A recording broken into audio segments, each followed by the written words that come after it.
Hey everyone, Kyle here from GoatFilmReviews.com and Goat Film Reviews on YouTube. And I am back with another movie haul. I don't know why it took me so long to get here. I said in the last video that if I have more than 5 movies, I'll wait a month and just kind of pool them all together. I got more than 5 movies, guys. Things just got crazy busy. My other YouTube show, Kyle and Nick on Film, started expanding, and I do a lot of the editing with that. I do a lot of the Patreon stuff with that, and oh my god, just so busy.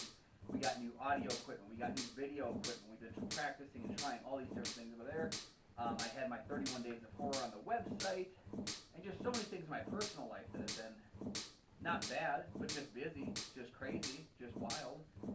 So I'm back with another movie haul for you today, and we're going to try, I'm not going to get this chronological at all, but we're going to try and show you the things that I bought since June. So this is going to cover July, this is going to cover August, this is going to cover September, October, everything up until the end of October, and then we'll do another video for November, because November is going to get crazy. It's Black Friday, and you guys know that I have problems with that. So, we're going to jump in first and just talk about the things that I picked up. There was a Black Friday, or not a Barnes & Noble sale. There was a Barnes & Noble sale on Criterion Films. So we're going to start with those, because I think those are maybe the ones that are most interesting here. For the longest time, guys, I avoided buying any Akira Kurosawa films on Criterion, purely because I keep expecting them to drop a box set, and it would be so frustrating to buy a bunch of Kurosawa films and then they have a box set, and it's like, oh, why? Because I'm a box set collector for Criterion. I love them. And I was told by someone, don't worry about this. They can't get the rights to Ran back, so they're probably never going to do that. And the rights for every other film is kind of like picked up somewhere else, too. So it's like, if they did a box set, it wouldn't be all-inclusive. It would be kind of a weird one. So they were like, don't worry about that. So I didn't. And I went and picked up Throne of Blood. This is Kurosawa's film from 1957. I didn't know this was an adaptation of Macbeth. Macbeth is one of my 3 favorite Shakespeare plays. I can't wait to watch this film. I know so little about Kurosawa, and people... I've seen Yojimbo and Sanjuro. Oh, and Kagemusha. I've seen 3 Kurosawa films. Not enough to really have a intense fascination, but I find his work very, very solid. And I can't wait to watch Throne of Blood. Based on Macbeth, I mean, come on. The thing that's funny about Kurosawa is so much of his work is based on other people's work, but he gives it his own spin, and he sets it in his own world, and he gets to have fun with it as it is right there. So I'm very excited for Throne of Blood from Akira Kurosawa. That was a Barnes & Noble half-off pickup. Near the end of the month, well, we'll cover those in a little bit. I also got this one, Rashomon. Akira Kurosawa's Rashomon. That was at the Barnes & Noble sale as well. Again, I know very little about this one. It's an incredibly short film, 88 minutes, 1950. From what I hear, it's got a lot of flashback nature to it. It's like a story told from 4 different perspectives. So that's kind of cool. I dig that. I just recently saw The Last Duel, which kind of does that as well.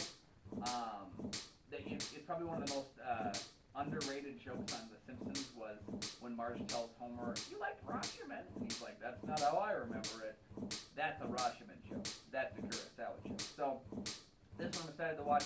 This one I'll probably see more quickly than the others, because I tend to put my films in the order on the to-watch list based on runtime, so shorter films are going to get done a little bit faster. It's kind of one of the reasons I still haven't watched Zack Snyder's Justice League yet. Hey, don't ask.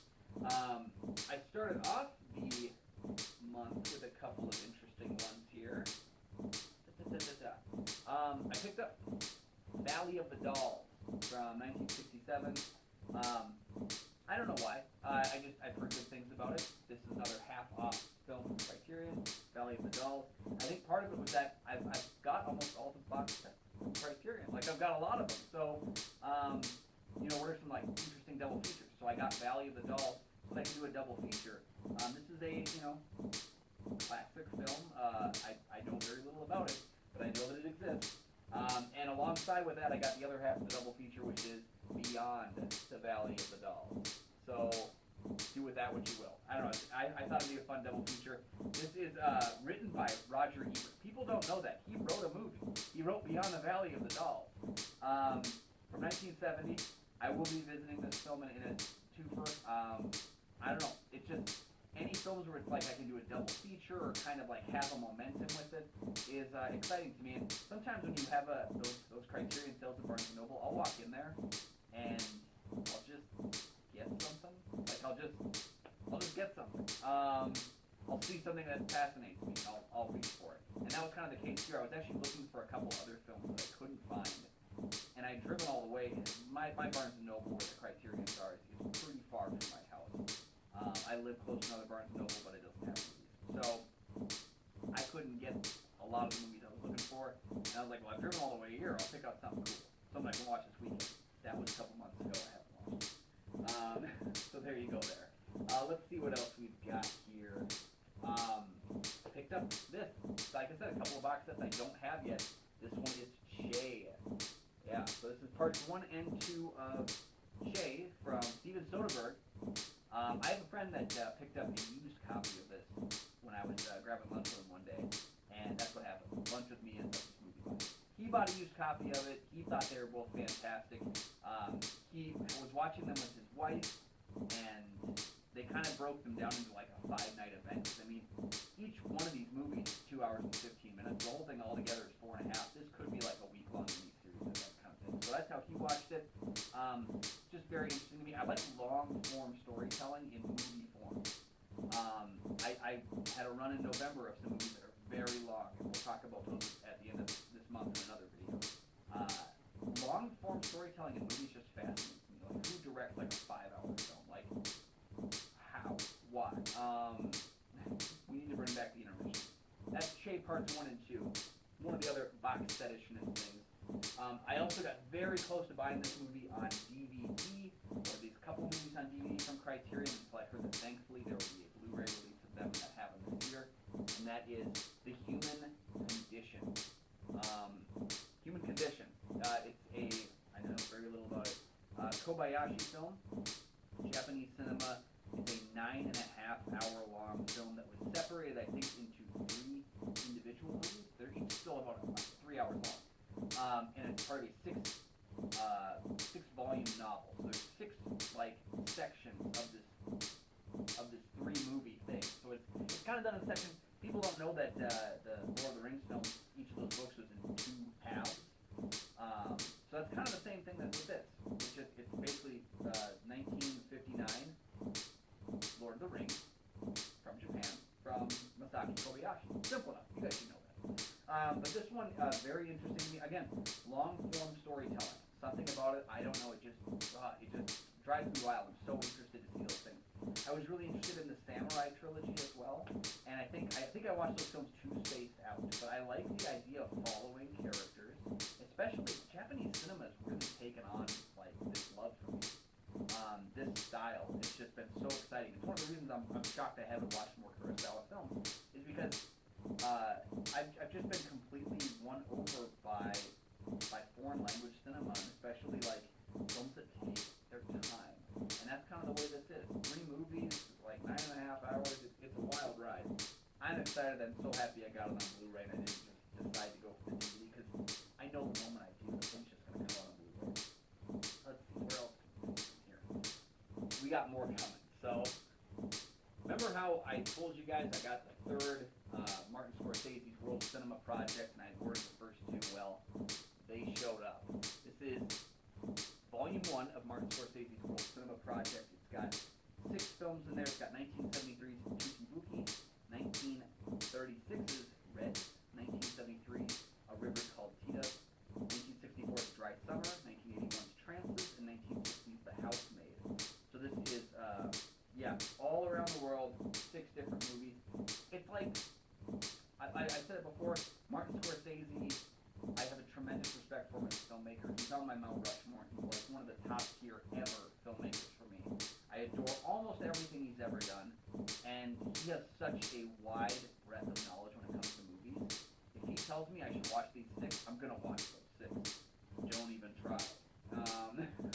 And with that too is Volume 2. I don't know how many there's gonna be. There's 3 right now, and maybe there'll be more. But this one's got 6 more films.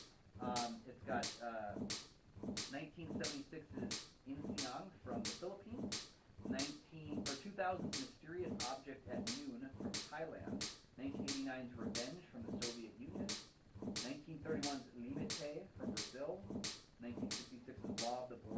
1985 Taipei Story from Taiwan. So, Taiwan, sorry. Taiwan. That's weird. But yeah, it's incredibly exciting to me. 6 more movies, like 18 films from Scorsese that I should watch that most other people haven't. Shame on you, and that's apparently the thing. So, yeah, they're just cool looking sets. They're gonna look nice on my shelf. I'll like that. I just was doing some reorganization inside my movie shelf, so it's kind of cool for me. Let's keep going here. What else was there?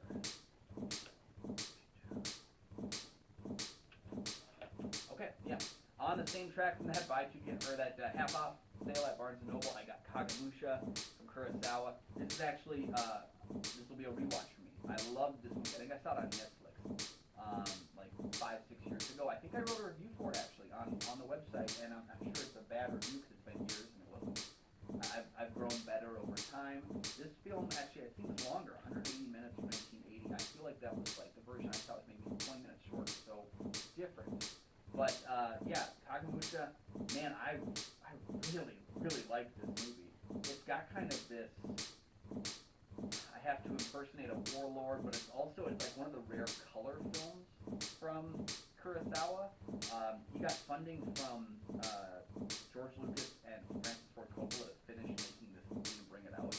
And it was kind of just this like fairy tale story of a director who should have been able to get the money to make a movie and couldn't. And George Lucas and Francis Ford Coppola helped fund the rest of this movie to get it out.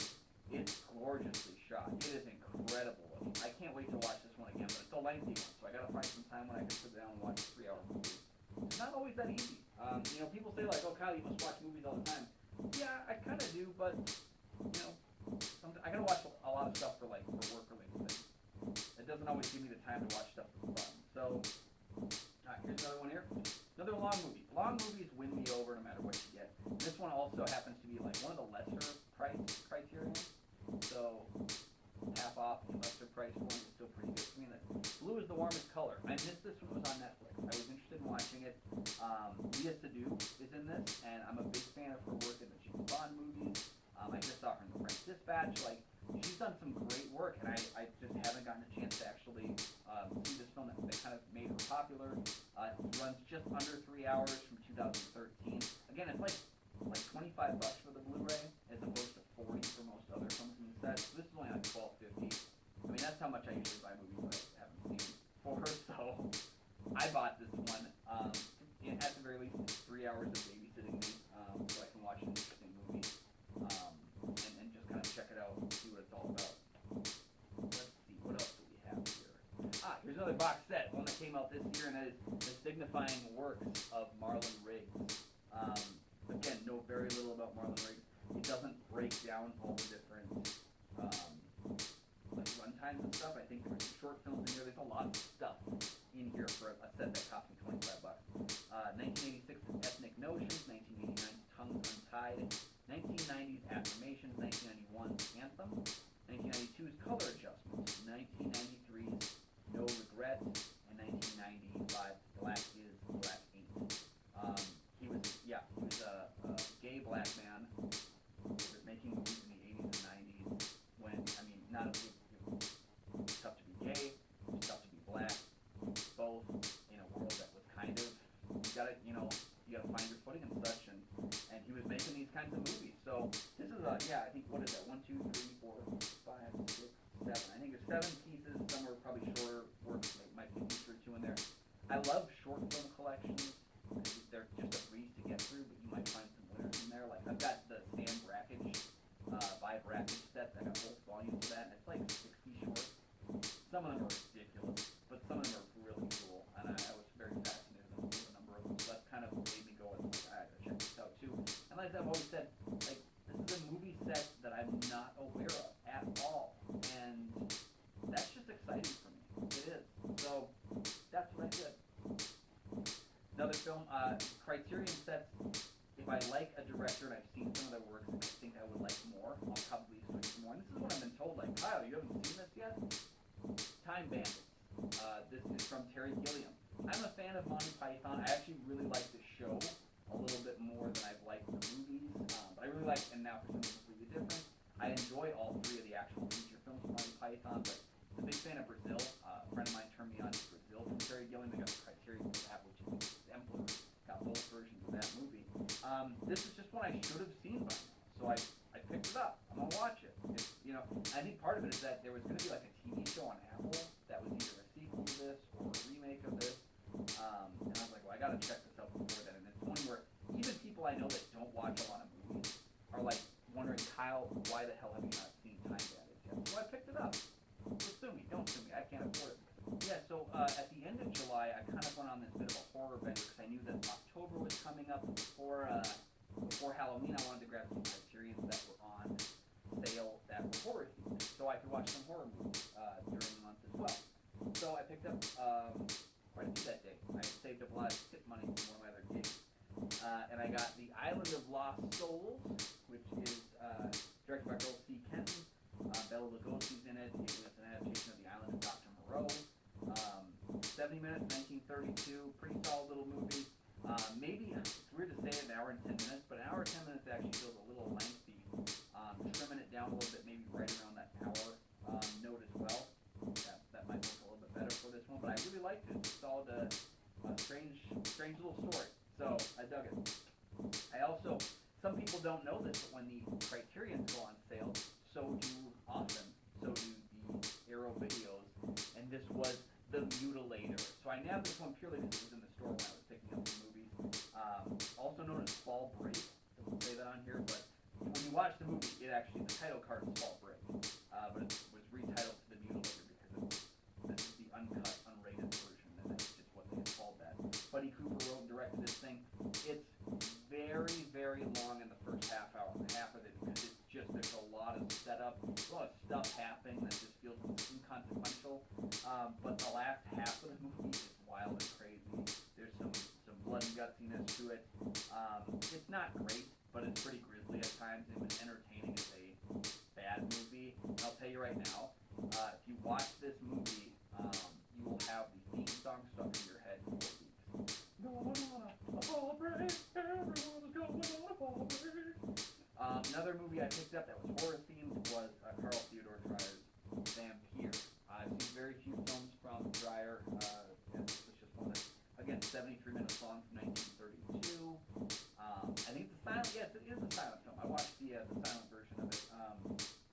There's some different versions. Like I watched the English text version. You can watch another version, but the text runs really quick, subtitled at the bottom, and it's really tough to catch. But there is an English language version of the film that is English text on the actual movie.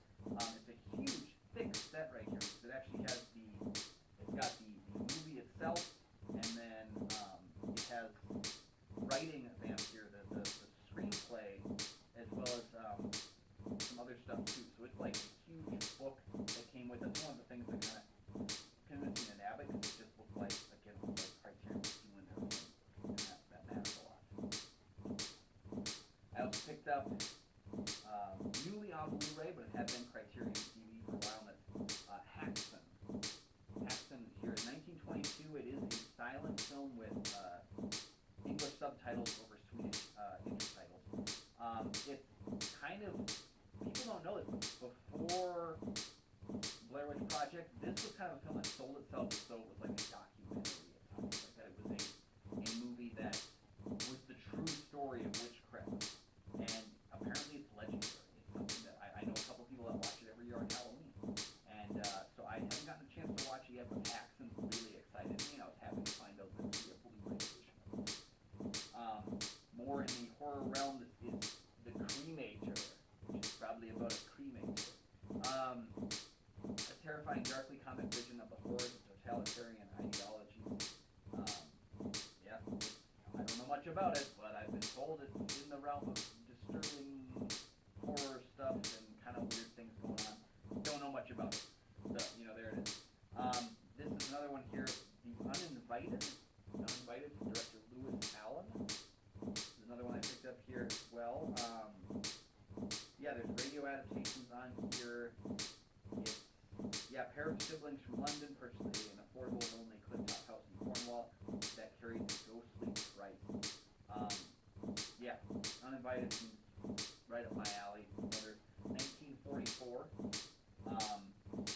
talked a lot on Kyle and on Film was doing Brian De Palma films. We did an entire month of De Palma movies, and this one keeps coming up when I ask people would you like us to return to that world, and that is Sisters. So I picked this one up in anticipation that we'll probably record an episode about this sometime down the road, and when we do, I have a copy of Sisters then. So Bernard Herrmann collaborated on it. His first foray into horror with Brian De Palma. Margot Kidder and Jennifer Salt play characters in the movie.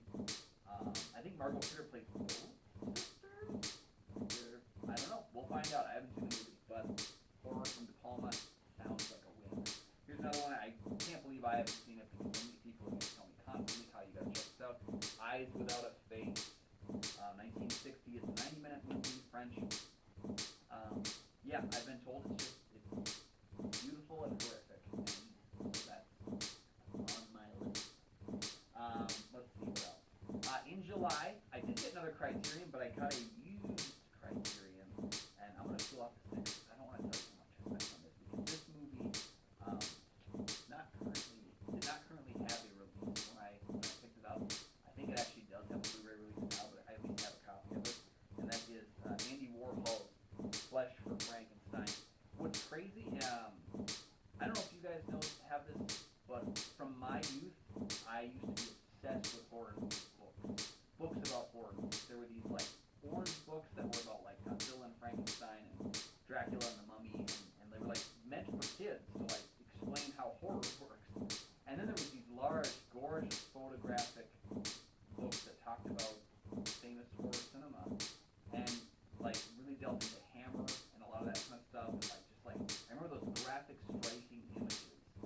I couldn't get away from it. I checked these books out from the library constantly, to the point where I probably got in trouble. I brought them to school, and I know I got in trouble for bringing them to school because they were very nasty images. Flesh for Frankenstein was one of the films that was featured in it, and I didn't know that. I had just thought that Criterion had two Andy Warhol horror films, and I was like, okay, I gotta read those books. But they were both only on DVD. There weren't Blu-rays at the time, and I finally came across this one. I spent probably more money than I should have because I probably couldn't have stopped it already. Now that that's either out or on the way to being out. Flesh for Frankenstein was featured in the actual book, and I remember there was nude stuff, and I was like, whoa, I'm like 7. I don't know if I'm ready for that. But I didn't know that was the movie. And it happened to me other times too, where I watched a movie called Terror Beach when I was like 6 or 7 years old. Didn't know the title of it. It was on Sci-Fi Channel. It freaked me the hell out. And I accidentally bought it. Not accidentally. I bought a movie called Terror Beach not knowing it was that movie. And it was kind of like, wow, that was my youth. So I had these weird moments that I was watching it where I like had this nostalgia for Flesh for Frankenstein on a movie I've never seen before because I'd seen these images in the book that were just so striking. Udo Kier as Dr. Frankenstein, and he was just creepier than hell. So yeah, that's what I've been up to. All right, let's keep going down the line here. Another Arrow Video movie I picked up. I think I ordered this one online, though it might have been during the sale, might have not been. Society from Brian Yuzna. I streamed this last year. There's a review for it on the website that you should check out. This movie is bonkers, and part of me wishes it wasn't as comedic as it was, but I don't know if you could make the movie as hard edged as it is without kind of veering into the silliness of it. If you've seen Slither, this is the movie that probably inspired it. It's a wild ride of a dark comedy horror film with very obvious subtext. Like the subtext is practically text, and it's great. I love this movie. It's so much fun to watch. I showed it to my wife, and I probably spent the entire 90 minutes, the entire 99 minutes just looking over at her watching like, oh, she's gonna think this part's weird. It's a wild, weird movie. It may not work for you, but it worked for me pretty well. And when I saw that it was less expensive, I jumped for it. All right, let's keep going here. Another film I picked up. This is from Synapse Films. I remember purchasing Suspiria from Synapse. I got it for a birthday gift some time ago, or I guess I was told I could buy it for my birthday, if you will. And this is a film that's really tough to find. I couldn't even stream it without getting a Shudder subscription, and that's Dario Argento's Tenet. We did an episode about this for Kyle and on Film, so I picked up the movie. I think I watched the episode. I watched the movie for the episode, but I was so fascinated with it. This is officially my second favorite Argento film behind Suspiria. I had to have a copy of this. This is a movie I can't have go out of print. I can't not have this movie in my life. So I picked up Tenebrae. I love it. I think it's his best giallo film. Suspiria is not a giallo film. I've said it before. I'm sorry, but it's not. Tenebrae is, and it's his best one. I adore this movie. It's so fantastic. Another movie that we talked about on the show that I was having a lot of trouble finding a copy of, and that was The Burning. Yeah, this is Tony Maylam, 1981. It's one of the popular, it's most popularly known because it was an early Harvey Weinstein movie. I think he wrote part of the screenplay. No, it's Peter Lawrence and Bob Weinstein, but he did the story. And it's one of those movies where I think it kind of rose to being discussed more during, him getting Me Too and going to jail and going through all this stuff. The man's a monster. He's awful. He's a horrible human being.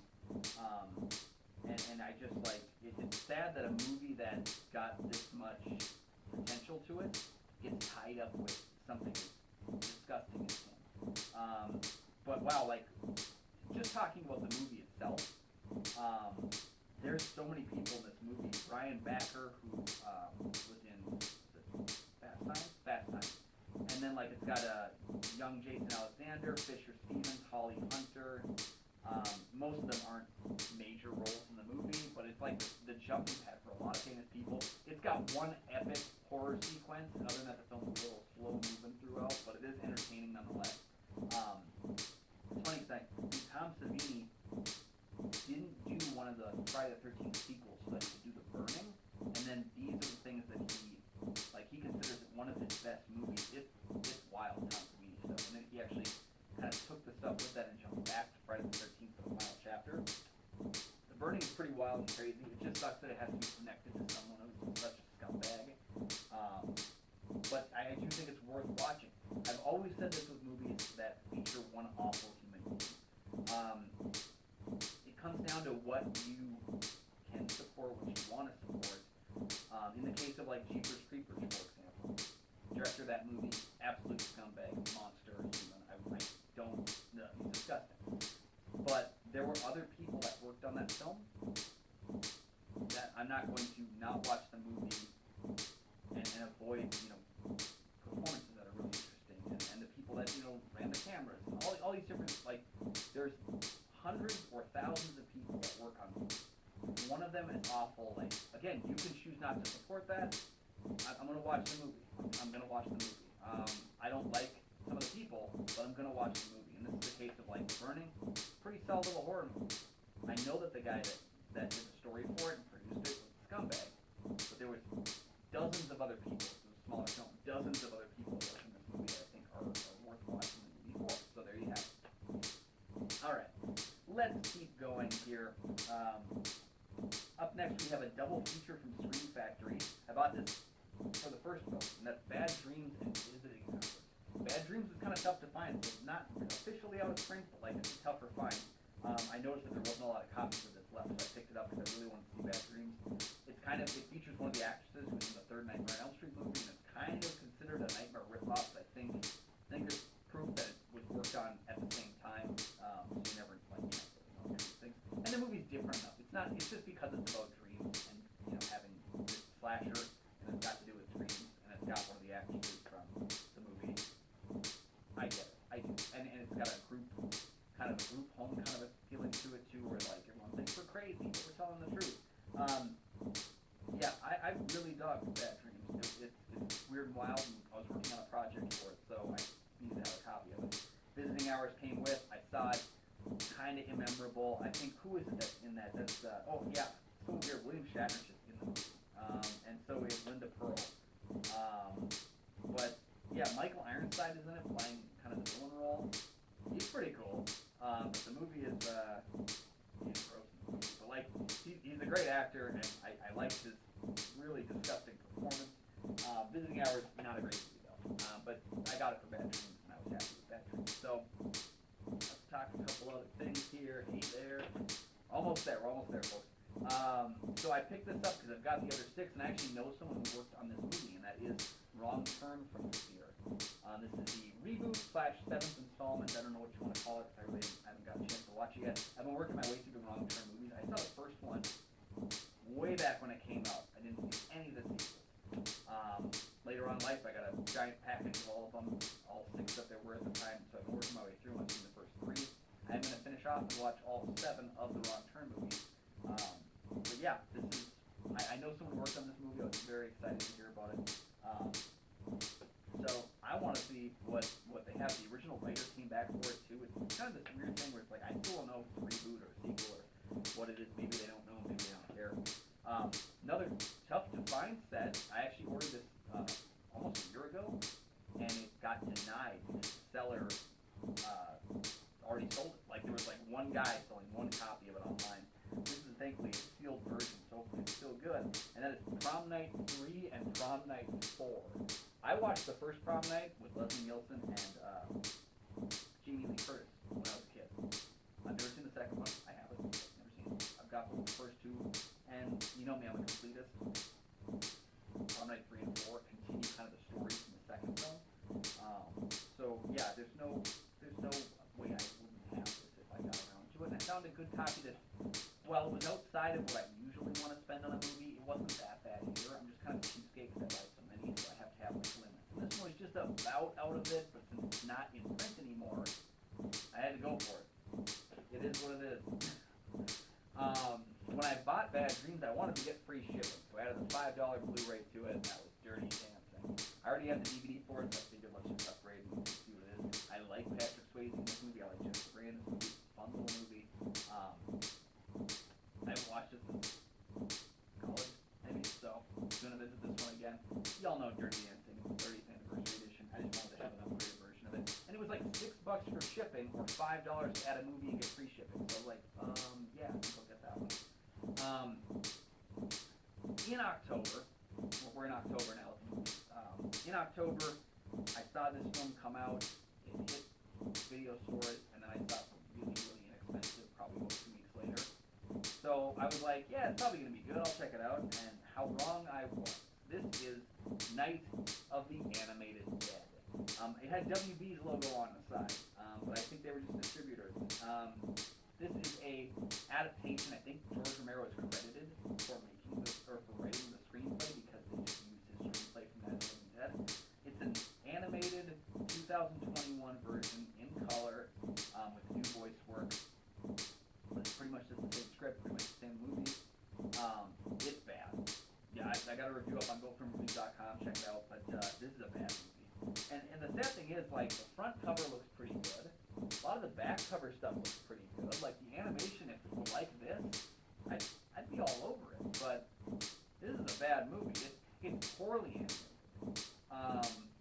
The characters move like stick figures. The mouths don't really match up all that well. It's bad. It's a bad movie, and that hurts. It hurts because it's a bad movie. At one point, I'm gonna have fun. I'm gonna rank all the Night of the Living Dead versions from the original to every single film that kind of like use the same title. Tried to, because the film is copyright free pretty much. You can make a version of this movie if you want. I thought it'd be kind of fun to do like a ranking of all of them. So I'm gonna do that at some point. All right. There was another half-off sale on Criterion's website in September, and so I picked up a couple of things there. So one of them was the other box that I missed out on, and that's Melvin Van Peeble's Essential Films. This came out after the sale.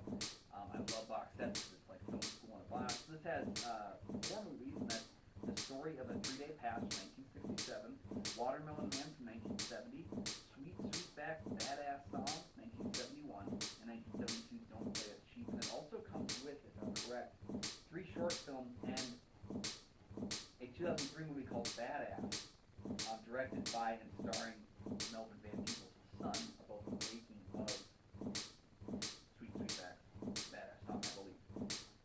And I mean, there's a lot of stuff in there that they don't really talk about on the back.